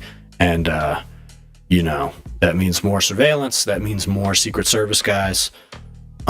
We'll see. I also think I think Trump just likes, I think Trump doesn't like the aspect of being president where you have to, like, be extra safe and secure. The only reason Butler happened is because they did that rally outside. And there's a lot of examples of that, of Trump doing things that are less secure. He just answers phone calls. People just have his number. He answers phone calls that he doesn't even know who it is. Like, that's just how Trump operates. So it's not surprising to me that he puts himself in more positions that are vulnerable, that the Secret Service, like, you know, can't protect him as well. He is kind of top heavy, bro. He's always leaning, bro. Bro's on that lean. Why wouldn't they have in the last 2 years? I know, that's what I'm saying. I don't really get it. You would think that by now that shit would be fully fortified, and that is another point in favor of, like, how realistically how could something like this happen? But I don't know. Maybe it's possible. It's possible that our impression of the infallible and impregnable Secret Service was always a myth, and you know, something that was reinforced to prevent people from trying. Whereas, you know, I mean, they've done, in no cases has anybody got him, and they do have pretty, you know, they are pretty sharp. They got the guy who was hiding in the bushes at Mar-a-Lago. So, you know, it's not like they're doing nothing, but I think there's certain situations where people are able to get past them. The thing about a correspondence dinner, you should be able to, how does somebody get into that with a gun? You should be able to control every single layer of, like there should be nobody getting in there that has a weapon. So that's where it just seems, that's the easiest environment to control who's there, and they failed. So yeah, I think that's a big part of it too, is that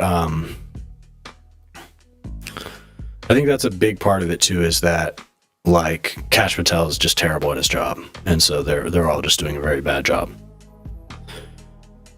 If you so much as joked about it, they come knocking at your door, but look at these guys. Yeah, totally. It seems like there's more scrutiny applied to things you might say on Twitter than like actual physical threats. Like, if you say some shit on Twitter, they will come talk to you. I've had friends who literally are not radicals at all, but just because of, like, jokes they made on Twitter during the first Trump administration, people showed up at their door and, like, you know, talked to them. And it wasn't like threatening, but like, you know, let's have a chat. We just want to see what's going on with you. And, you know, it seems like there's more scrutiny applied to that than, like, I don't know, but it just comes back to the gun control issue, man. It's like people are just there's more scrutiny applied to what you say on social media than, like, who purchases a gun and what they're doing with it. So I don't know. It's just an interesting aspect of American society. Yeah. Cloudy, what did you mean when you said left-wing political spaces, when you clarified that?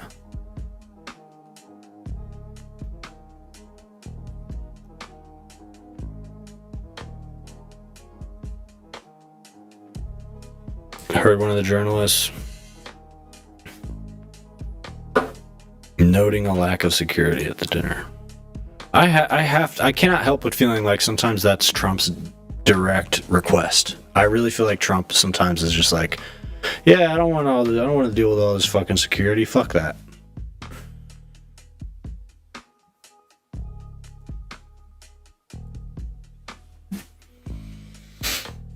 All right, let's read a little bit about this.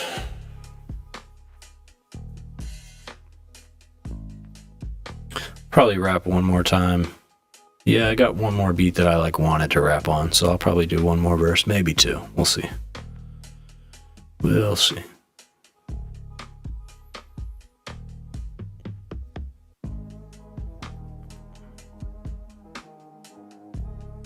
I also wanted to talk about the Scientology shit, so maybe I'll tie those together.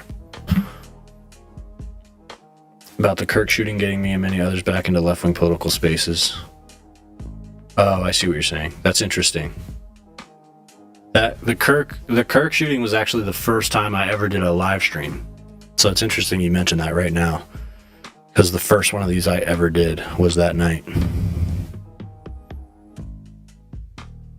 Yeah. And I mean, even the fact that he's at Mar-a-Lago all the time, like, there's no way that shit is secure, bro. But I think he insists on these things. So it's the same as when they didn't rush him off the stage at Butler. It's like, Trump's just a fucking moron. He just insists on these things. And I think everybody knows that about him. So they kind of just like go along with it.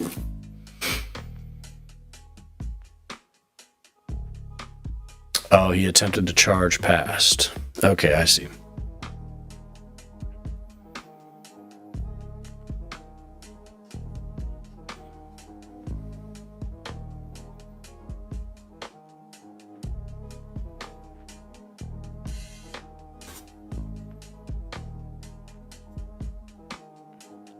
Seems like a major overreaction, to be honest.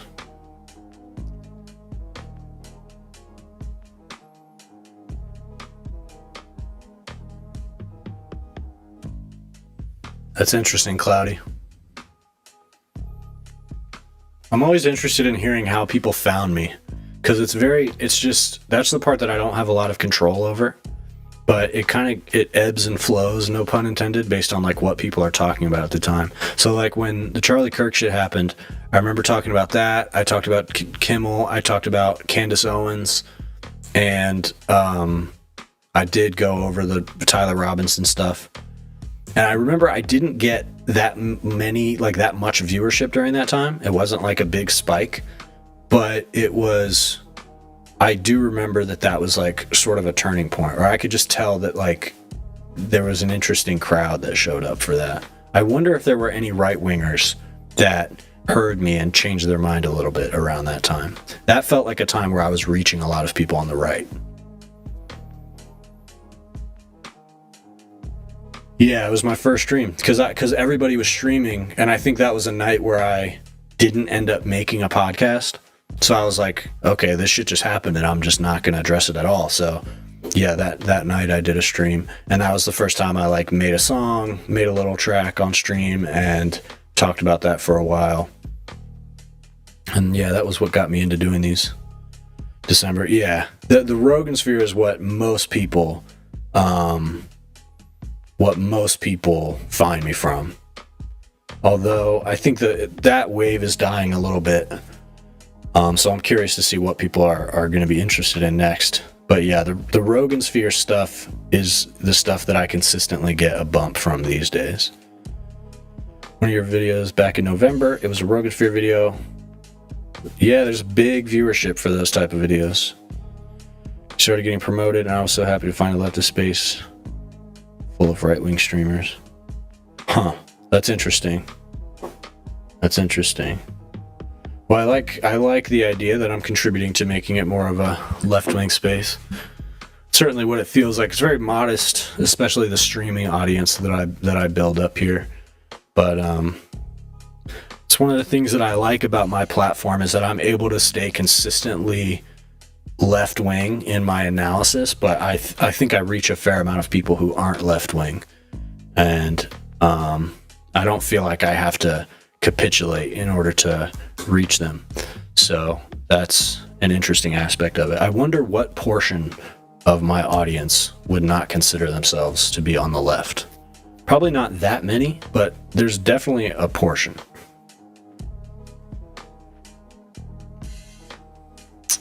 Jerome was one of the roughly dozen journalists traveling in the rotating pool. Laptops. This is kind of overblown, dude. He just tried to run into the place with a gun and set some shots off. Feels like that's pretty straightforward.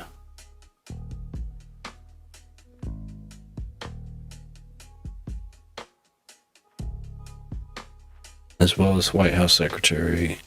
Leave it. Oz was going to be the headliner. That's what we were robbed of. We were robbed of a correspondence dinner speech from Dr. Oz. These fucking liberals, man. No, actually, the streams have been almost completely devoid of trolls. That is interesting. I wonder if that was, I wonder if that was manufactured. A troll bot on Blue Sky. What were they saying? Yeah, because like I would get weirdos in my chat. It may also be that the chat has a little bit of a better idea of who the audience for this is now, so it doesn't show it to as many random people. That could be part of it. Because I don't get a ton of exposure on these streams. It's not like pushing me out to, thousands of people. Maybe it will eventually. But so I feel like that's probably part of it. Is it's aiming a little more so at the right people.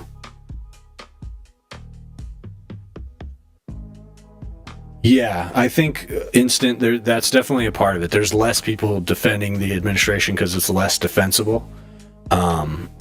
But I also think I think it's partly my audience and just like where their focus is. I'm trying to think. I wonder if maybe at the time, especially around the time that the Charlie Kirk stuff was going on, there was more like funded trolls and bot farms and stuff. They were trashing Hassan in a weird way. Yeah, there's a lot of that. That's bouncing off of what I just said. That's where all the bots and the trolls are focused on right now is Hassan. First video is Jordan Jensen. Yeah, didn't even know that happened until your video. That's cool. I remember that. That video was definitely a big bump. That was an interesting moment for me. That one was interesting because I've been following Jensen for a while. I was a fan of Jensen's comedy, and I still do like her a little bit. But that was like, I knew something like that would happen eventually, and it was just so. She went on Stavros's podcast and literally within 4 minutes launched into this transphobic shit. But then at the same time, it's like she now insists that she wasn't trying to say something transphobic, which I kind of believe her, but she's just so unhinged and manic that she was just saying slurs over and over again. And then it's like this victim routine of like, oh, everybody piled on me just because I said the word, but really what I was saying was woke. It's like, no, it wasn't. And what the point she says she was trying to make is so easy to make, but whatever.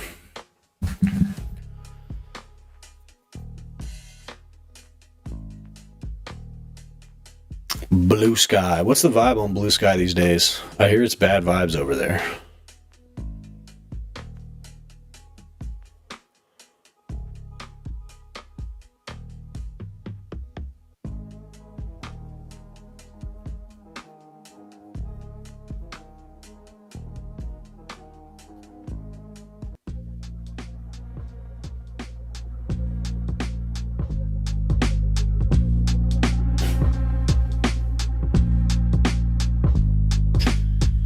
Yeah. Do people care about Blue Sky? Some people do. The problem with Blue Sky is that its fundamental purpose is to be a liberal answer to what Twitter has become under Elon Musk, but there's just not enough mainstream support. So Twitter still has the mainstream element where it's like cat videos, dog videos, fucking any random thing you could think of is still, there's a huge base for it there, or at least large, Whereas Blue Sky doesn't have that as much, so it's more dominated by liberal discourse, which I think has become more toxic, especially in the absence of any like real political power. And the fact that, you know, liberalism is such a struggling ideology at the moment, I think a lot of people, it causes people to both isolate themselves on blue sky, but then turn on each other a little bit within that environment. That's my view from the outside. Taylor Lorenz. Yeah, that makes sense. Hell yeah, cloudy electricity. That's interesting. I guess, to be fair, Cloudy, you get that on any social media platform. And it's always just a matter of they're there until the mods get them. The thing that's interesting is people say that about Twitter. They say that Twitter is like really bad for that, but I never see stuff like that on Twitter. I've never seen something that even for a second made me think it was, what do you call it, CSAM? I've never seen a wink of that on Twitter. Although when Elon did the grok thing, when people were undressing other like women, then you saw some weird shit. You saw some really young girls getting undressed by grok. But that, other than that, I don't see people posting stuff like that like ever, which is not to say it's not there, but it's just funny how I think when you just use the platform like without having much of a history on it, you get hit with some of that stuff. Or like if you're searching for something, I think part of it is that I never use Twitter for porn, so it doesn't really like, it never shows me anything like that. Whereas people will be like, yeah, you go on Twitter and you just see people getting murdered and sucking dick, and it's like, I don't, that's not what I see. But to be fair, I've been using Twitter for a while, so it does have a sense of what to show me.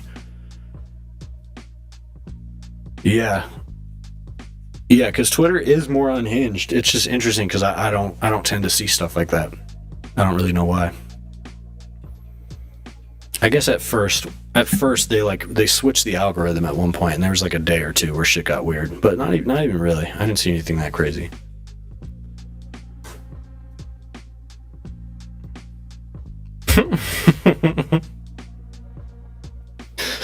All right, I'm gonna rap on this beat. How's this level for the beat? Is this loud enough, or should I turn it all the way up?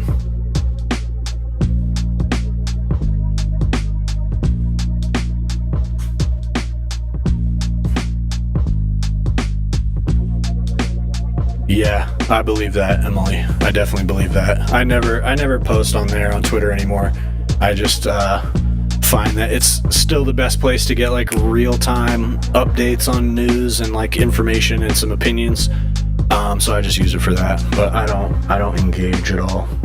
And there's no point in it. And they're always trying to get you to like join Blue, and it's like, why the fuck would I pay for this? They don't offer shit. They're literally not even able to make it so that if you pay for a blue check, more people see you. They can't even make that happen. So like, what the fuck is the point of paying for it? All right. Yeah. I've been stalling. I've just been calling out to all you, just to see what all of us would do.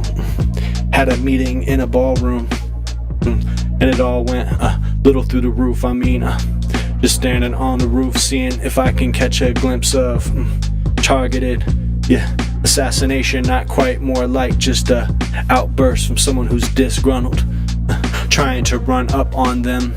Got some things on his chest, chip on the shoulder.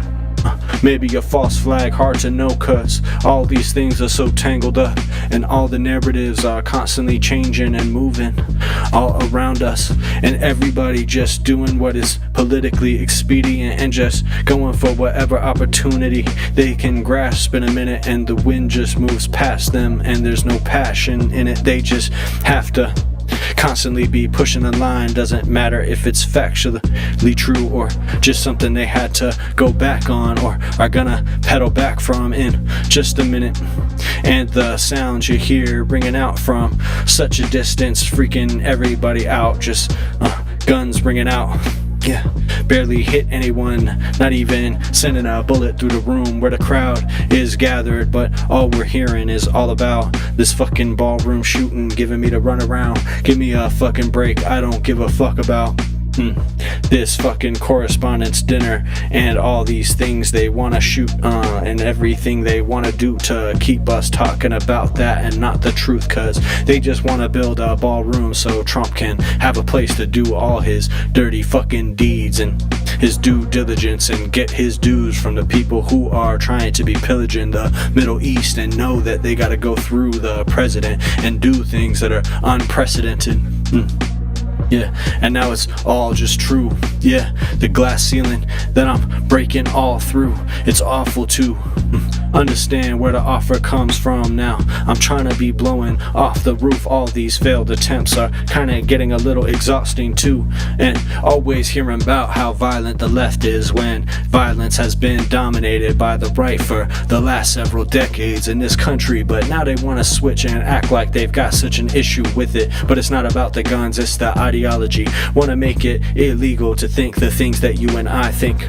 And that's the strategy, and they will never let it go. So every time this type shit comes around, every time some shots ring out in the vicinity of the president or even not, they're gonna use it as a moment to set the precedent that going after leftists is the best thing you can do when these types of shootings are happening, saying that leftists are psychopathic, even though this guy happened to be a blue sky guy, liberal, trying to keep Aaron Rupar in his timeline. And seems like not the type that is gonna pick up a gun and go do some shooting and try to catch a body or two, but wouldn't put it past him. Never know what's gonna happen. And in this country where things are getting more violent and virulent, anything could slip past the grip of the Secret Service or security, cause the people that get hired for these events are a bunch of dumbasses and bastards. Trust me, cause I do that work and I know exactly how this type of shit works behind the scenes. Got some unfucking paid grunts that are just doing things over their heads that they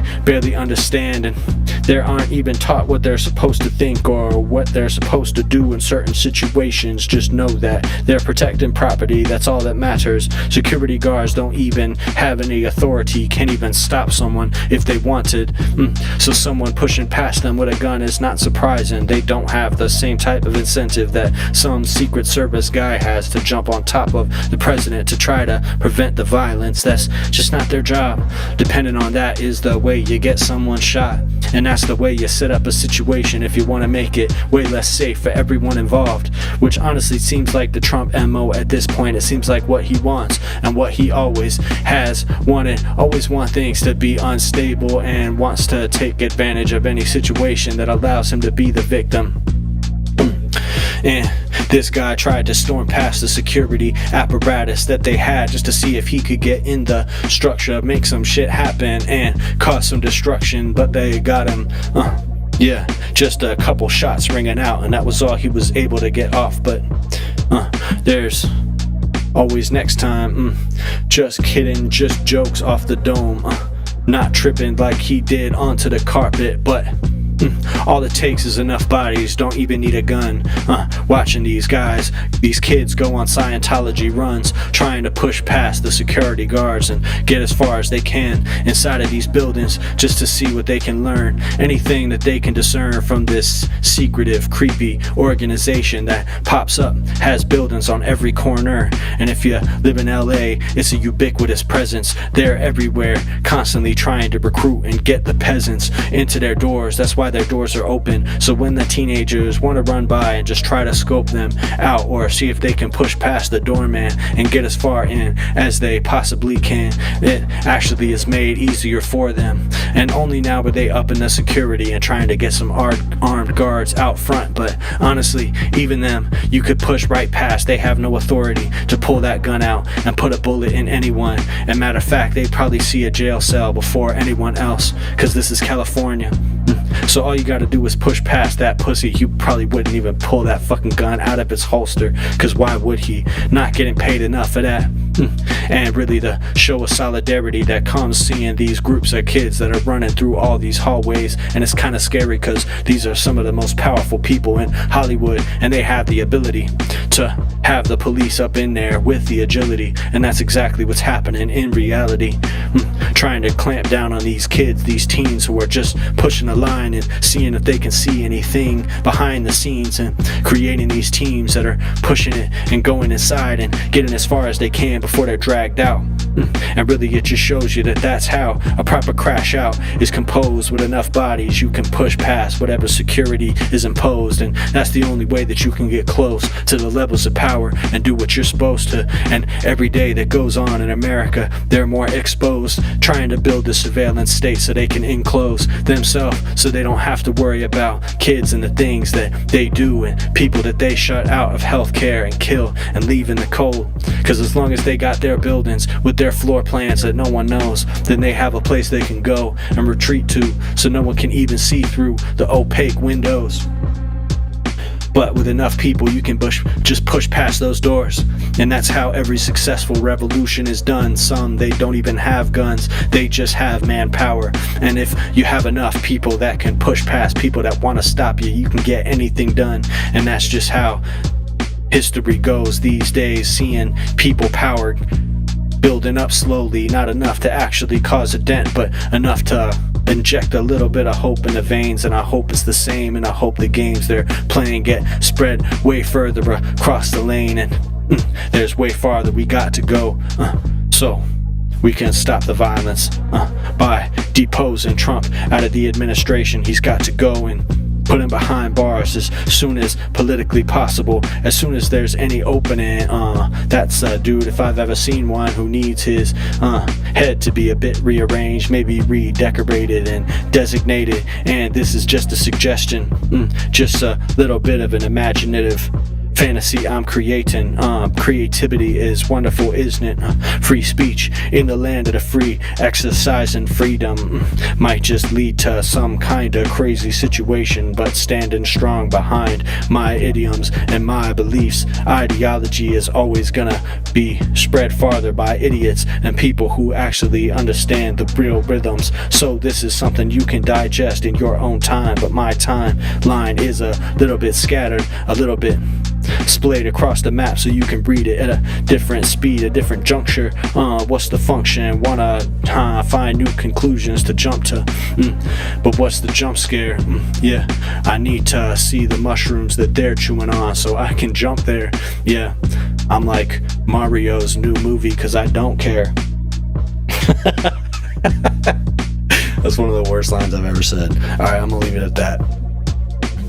I'll kick it for another couple minutes. I wonder how much rapping that was. That was probably only about 35 minutes total of rapping. Yeah. Just rapping on stream. A stream of conscious rap, trying to bring these things back so people can understand what's happening. Yeah, I'm blacking out, and I see the skies getting blackened and darkened. And now I'm just moving upon it, yeah. And I see these dogs are barking, they're yapping, trying to make some shit happen. Yeah, but this is just how this motherfucking shit goes. Y'all like the Mario line, huh? Alright, cool, okay. I did something with that one. Alright, y'all. I'm wrapping it up. This was a fun stream. I appreciate you guys. Any suggestions? Any suggestions for how to make this better? I appreciate you guys rocking with me in the chat and shit. Makes these a lot more fun and more engaging for me to do. How's the sound quality? How's everything coming across?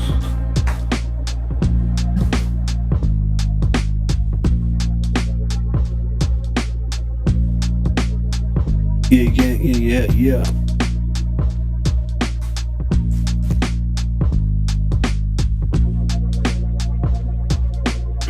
Alright, y'all. Need the dose of ebb. Hell yeah. Same time next week. I'm going to keep coming back here. And so what I'm going to do from now on is I'm going to do these streams on Sunday at this time.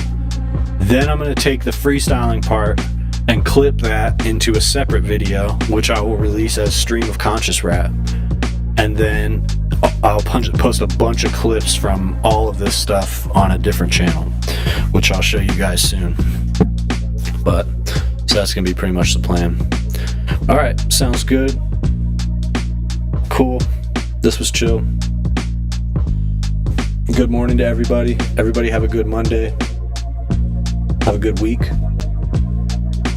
Appreciate you guys coming out again. And yeah, feel free to leave suggestions in the chat, you know what I'm saying? I'll drop a new video. There'll be a new video out Tuesday morning. And then I don't know when I'm going to post the freestyles from this, but in the next couple days at some point. All right, y'all. Much love. Peace, everybody.